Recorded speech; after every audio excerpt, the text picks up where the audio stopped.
জুমাবারের ফজরের নামাজ জামাতের সাথে পুরুষরা আদায় করা, এটা হলো আল্লাহর জমিনে যত নামাজ আছে এর মধ্যে সবচাইতে মর্যাদাপূর্ণ এবং শ্রেষ্ঠ নামাজ। নবী করিম সাল্লাল্লাহু আলাইহি সাল্লাম বলেছেন, আফদালুস সালাওয়াতি সালাতুল ফজরি ইয়াউমাল জুমআতি মাআল জামাআহ।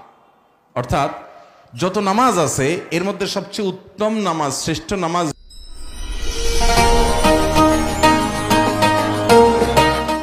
জুমার দিনে অর্থাৎ শুক্রবারে ফজরের নামাজ পুরুষদের জন্য জামাতের সাথে আদায় করা, এটা হলো সবচেয়ে শ্রেষ্ঠ নামাজ। অতএব অন্য সব দিন ৫ ওয়াক্ত নামাজ তো পড়তেই হবে।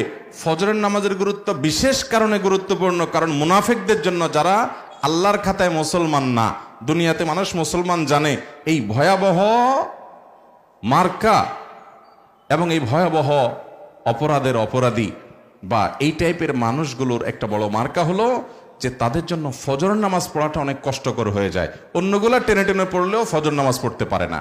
অতএব একজন ইমানদার হিসেবে আপনাকে চ্যালেঞ্জ নিতে হবে যে ফজরের নামাজ কোন অবস্থাতে আমার ছাড়া যাবে, যেভাবেই হোক ফজর আমাকে পড়তেই হবে।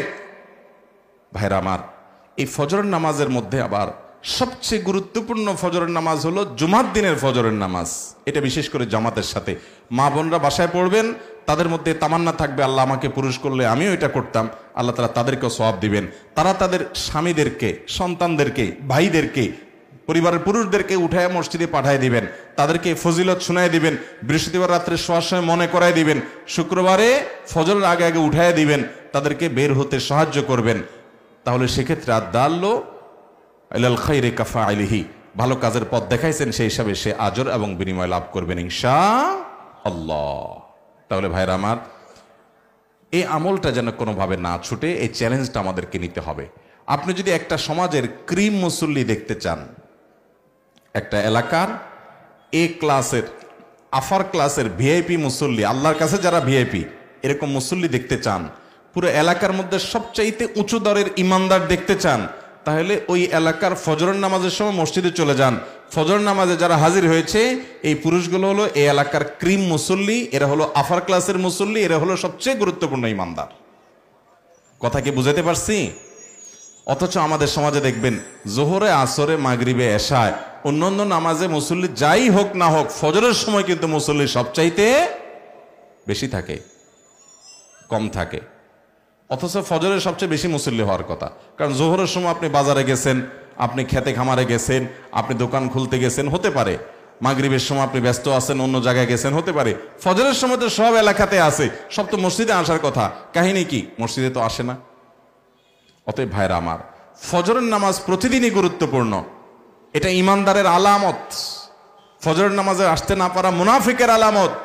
আল্লাহর খাতায় আপনার নাম ইমানদার হিসাবে আছে কিনা আপনি আমি জানি না, কিন্তু যদি আপনি ফজরের নামাজে নিয়মিত আসতে পারেন, তাহলে আল্লাহর প্রতি সুধারণা রাখতে পারেন যে আলহামদুলিল্লাহ, আল্লাহর খাতায় আমার ইমানদারদের তালিকা আমার নাম আছে। আমি শুধু নিজেকে মুসলমান দাবি করলে হবে না, আল্লাহর খাতায় সেটা গ্রহণযোগ্য হবে, প্রমাণিত হবে আমার কর্ম দ্বারায়। তার মধ্য থেকে অনেক কর্মের মধ্যে একটা কর্ম হলো ফজরের নামাজে উপস্থিত হতে পারা। নবী করিম সাল্লাল্লাহু আলাইহি সাল্লাম বলেছেন যে যারা ফজরের নামাজের সময় অন্ধকারে বাসা থেকে বের হয়ে চলে যায়, নবী সাল্লাল্লাহু আলাইহি সাল্লামকে আল্লাহ তাআলা বলেছেন যে তাদেরকে সুসংবাদ দাও। কিসের সুসংবাদ? কিয়ামতের ভয়াবহতম দিনে অন্ধকার, গুটগুটে অন্ধকারের আযাব যখন হবে, এই লোকগুলোকে আল্লাহ তাআলা আলো দিবেন, বিশেষ আলো তারা উপভোগ করবে, তাদের অন্ধকারের কষ্ট করতে হবে না, বিদঘুটে অন্ধকারের মধ্যে তারা হাহাকার এবং চিৎকার করবে না। আল্লাহ তাআলা তাদেরকে আলো দিবেন। দুনিয়াতে যারা ফজরের অন্ধকার ভেদ করে মসজিদে চলে যায়, যাবো তো ইনশাআল্লাহ। মনে রাখবেন, ফজরে উপস্থিত হতে না পারা অলস মানুষের আলামত। কিসের আলামত? অলস। ঘুমের সঙ্গে সংগ্রাম করে যে উঠতে পারে না, আরামের ঘুম যে ত্যাগ করতে পারে না, একটু কম্বল যে ছাড়তে পারে না, একটু পানি ঠান্ডা সেটাতে হাত দেওয়ার মতো সৎসাহস যার নাই, সে জান্নাতে যাওয়ার দাবি করে কোন মুখে? অতএব ফজর নামাজ পড়ার প্রতিজ্ঞা করবো তো ইনশাআল্লাহ। ভাইরা আমার, এর মধ্যে একটা সবচেয়ে গুরুত্বপূর্ণ। নবী সাল্লাল্লাহু আলাইহি সাল্লাম বলেছেন, আফদালুস সালাওয়াতি সালাতুল ফজরি মাআল জামাআতি ইয়াউমাল জুমআহ। যত নামাজ আছে এর মধ্যে সবচেয়ে উত্তম নামাজ জুমার দিনে ফজরের নামাজ। এই হাদিস আমরা অনেকে হয়তো আজকে প্রথম শুনে থাকবো। অনেকের হয়তো আগে থেকে জানা আছে। হাদিস আপনি না জানলে কি হয়েছে, ইবলিসই ঠিকই জানে, শয়তানি এই হাদিসটা ঠিকই জানে। এই জন্য অন্যদিন আপনি রাত যখনই শোন বা না শোন, দেখেন বৃহস্পতিবারের শয়তান আপনাকে সহজে তাড়াতাড়ি শুইতে দেয় না।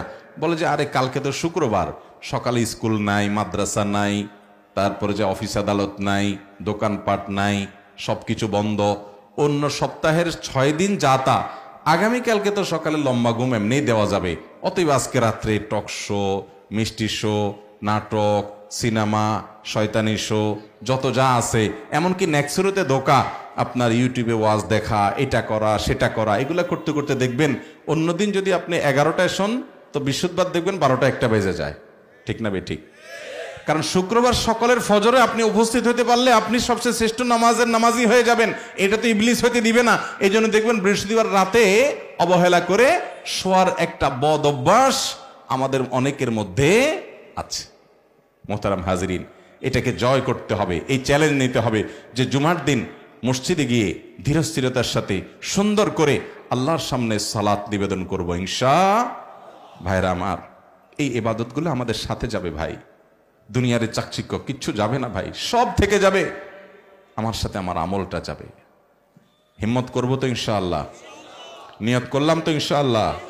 আল্লাহ আমাদের ভাইদেরকে, আমাদেরকে, আমাকে, আপনাদেরকে, আল্লাহ আমাদের সবাইকে আপনি আমল করার তৌফিক দান করুন।